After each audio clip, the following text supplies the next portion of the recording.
Cabinet భేటీ తర్వాత కీలక అంశాలపై మంత్రులతో చర్చించారు ఏపీ సీఎం చంద్రబాబు. ఇటీవల ఏపీ తెలంగాణ మధ్య తలెత్తిన జల వివాదంపై స్పందించిన సీఎం సముద్రంలో కలిసిపోయే జలాలను ఉపయోగించుకుంటే తప్పేంటి అని మళ్లీ ప్రశ్నించారు.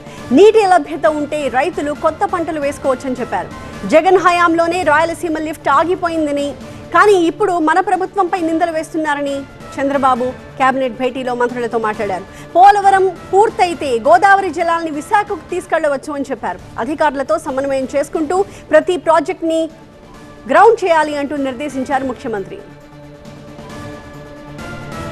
ఇక దుర్గగుడి పవర్ కట్ అంశంలో మంత్రులపై అసహనం వ్యక్తం చేశారు సీఎం. మంత్రిత్వ శాఖల మధ్య సమన్వయం లేకపోవడంతోనే ఇలాంటి సమస్యలు వస్తున్నాయని, ఇలాంటి సున్నిత అంశాల్లో చాలా జాగ్రత్తగా ఉండాలని స్పష్టం చేశారు. జగన్ పాలనలో విధించిన 4,490 కోట్ల రూపాయల ట్రూ అప్ ఛార్జీల భారం ప్రజలపై పడకుండా ప్రభుత్వమే భరిస్తోందని గుర్తు చేశారు. యూనిట్ విద్యుత్ ఛార్జీ ₹5.19 నుంచి ₹4.90కి తగ్గించామని చెప్పారు. మార్చి నాటికి ₹4.80కి తగ్గే విధంగా చర్యలు తీసుకోవాలన్నారు CM. Resonance mini JEE mock test కి రిజిస్టర్ చేసుకోవడానికి minijee.com ని విజిట్ చేయండి. Initiated by resonance, media partner TV9 Telugu. PPP విధానంపై కూడా స్పందించారు చంద్రబాబు. దేశవ్యాప్తంగా ఏపీలోనే పీపీపీ విధానం అత్యుత్తమంగా అమలవుతోందని, ఈ విధానంపై చర్చ జరుగుతోందని అన్నారు. ఈ విధానం వల్ల నాణ్యమైన సేవలను అందించగలుగుతున్నామని చెప్పారు సీఎం. ఏపీకి 23.5% పెట్టుబడులు రావడంపై కూడా కేబినెట్లో చర్చ జరిగింది. జనంలోకి ఈ విషయాలను బలంగా తీసుకువెళ్లాలని మంత్రులకు సూచించారు చంద్రబాబు. ఇక ఈసారి రికార్డు స్థాయిలో ధాన్యం సేకరణ చేశామన్న ముఖ్యమంత్రి రైతుల్ని ప్రత్యామ్నాయ పంటల వైపు మళ్లించే విధంగా చర్యలు తీసుకోవాలని చెప్పారు.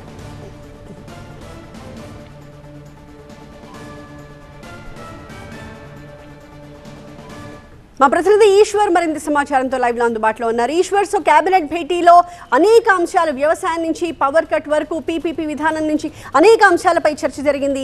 ఈ మీటింగ్ ఫైనల్ అవుట్కమ్ ఏంటి? అధికారులకు, మంత్రులకు ముఖ్యమంత్రి ఏ రకమైన దిశానిర్దేశం చేశారు?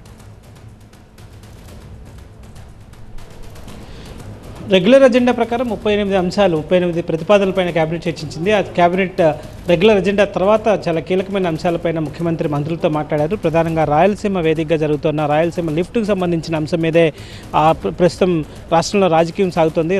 రెండు అధికార ప్రతిపక్ష పార్టీల మధ్య తీవ్రమైన ఆరోపణలు దానిపైన కొనసాగుతున్నాయి. ఈ నేపథ్యంలో ముఖ్యమంత్రి దానిపైన చాలా స్పష్టంగా మాట్లాడే ప్రయత్నాన్ని మరొకసారి చేశారు. ఆయన మొన్న కూడా ఆ విషయం మీద పోలవరం సందర్శనలో కావచ్చు, లేకపోతే అంతకుముందు గుంటూరులో తెలుగు మహాసభల్లో కూడా ఆ రోజు ఆయన దీన్ని ప్రస్తావించడం జరిగింది. అదే సమయంలో ఈరోజు కూడా చాలా స్పష్టంగా మంత్రులకి ఆయన చాలా స్పష్టంగా దిశానిర్దేశం చేస్తూ రాయలసీమ లిఫ్ట్కు సంబంధించి 2020లో దానికి ఆ ప్రాజెక్టుకి అడ్మినిస్ట్రేటివ్ శాంక్షన్ ఇచ్చారు. ఆ తర్వాత అప్పుడే ఇచ్చిన 15 రోజుల్లోనే ఎన్జీటీ అభ్యంతరాలు తెలిపింది. ఆ తర్వాత 2021లో దానికి మళ్ళీ కొంత ఎన్విరాన్మెంట్ క్లియరెన్స్ లేకపోవడంతో దానికి సంబంధించి స్టే వెకేట్ చేయడానికి ఎన్జీటీ నిరాకరించింది. 2024 మార్చి వరకు కూడా, అప్పటికి జగన్మోహన్ రెడ్డి గవర్నమెంటే ఉంది, కానీ అప్పటి వరకు కూడా ఎన్విరాన్మెంట్ క్లియరెన్స్ తీసుకోవడంలో కానీ, లేకపోతే ఎన్విరాన్మెంట్ క్లియరెన్స్కి అవసరమైన డాక్యుమెంట్స్ని ఎన్జీటీకి కేంద్రానికి సబ్మిట్ చేయడంలో విఫలమయ్యారు. దీంతో పూర్తి స్థాయిలో దీనికి బాధ్యత జగన్మోహన్ రెడ్డి వహించాలి. కానీ అధికారంలోకి వచ్చిన తర్వాత కూటమి ప్రభుత్వం రాయలసీమ లిఫ్ట్కి సంబంధించి అవసరమైన ఎన్విరాన్మెంట్ క్లియరెన్స్ కోసం ప్రయత్నిస్తే తిరిగి మా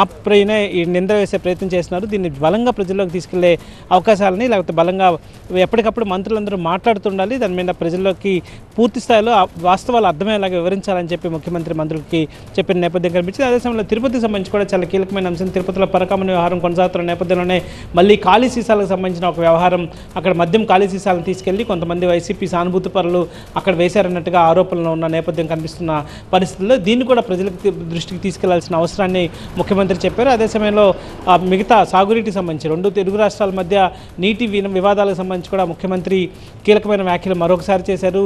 వృధాగా పోతున్న నీటిని వినియోగించుకుంటే తెలంగాణకు అభ్యంతరం ఉండాల్సిన అవసరం లేదు, మళ్ళీ రిపీటెడ్గా ఆయన పునరుద్ఘాటన చేసిన నేపథ్యం అయితే కనిపించింది. ఎందుకంటే సముద్రంలో వృధాగా వెళ్తున్న నీటిని కాపాడుకుంటే అది తెలంగాణకు కూడా పనికొస్తుంది. దీంట్లో ఎందుకు అర్థం చేసుకోలేకపోతున్నారు, ఎందుకు వివాదాలకి తావిస్తున్నారో, మేము వివాదాలకు జోలికి పోకుండా సామరస్యంగా వివాదాన్ని పరిష్కరించుకోవాలని అనుకుంటుంటే తెలంగాణ వైఖరి పట్ల కూడా ప్రజల్లోకి తీసుకెళ్లాల్సిన అవసరాన్ని కూడా ముఖ్యమంత్రి మరొకసారి ఈరోజు చెప్పిన నేపథ్యం కనిపించింది. అదే సమయంలో మిగతా రాజకీయపరమైన అంశాలు, ఎందుకంటే అమరావతి రాజధానికి సంబంధించిన ల్యాండ్ పూలింగ్కి సంబంధించి కూడా ముఖ్యమంత్రి జగన్మోహన్ రెడ్డి మాట్లాడిన నేపథ్యంలో దానిపైన కూడా కేబినెట్లో మంత్రులు జరుగుతున్న వ్యవహారాలను బయట పూర్తిగా తీసుకెళ్లాలి. ఎందుకంటే కేబినెట్కి మొత్తం ల్యాండ్ పూలింగ్కి పూర్తి స్థాయిలో ప్రజలే సహకరిస్తున్నారు. మొదటి విడత దాదాపుగా 29,000 రైతులు 34,000 ఎకరాలను ఇచ్చారు. ఆ తర్వాత ఇప్పుడు ప్రస్తుతం కూడా దాదాపు 7 గ్రామాల నుంచి ముందు గ్రామ సభలు నిర్వహించిన తర్వాతే గ్రామ సభల్లో ఆమోదం పొందిన తర్వాతే వాళ్ళ నుంచి ల్యాండ్ పూలింగ్కి వెళ్తున్నాం. కానీ వీటన్నిటిని పక్కన పెట్టి జగన్మోహన్ రెడ్డి ముందు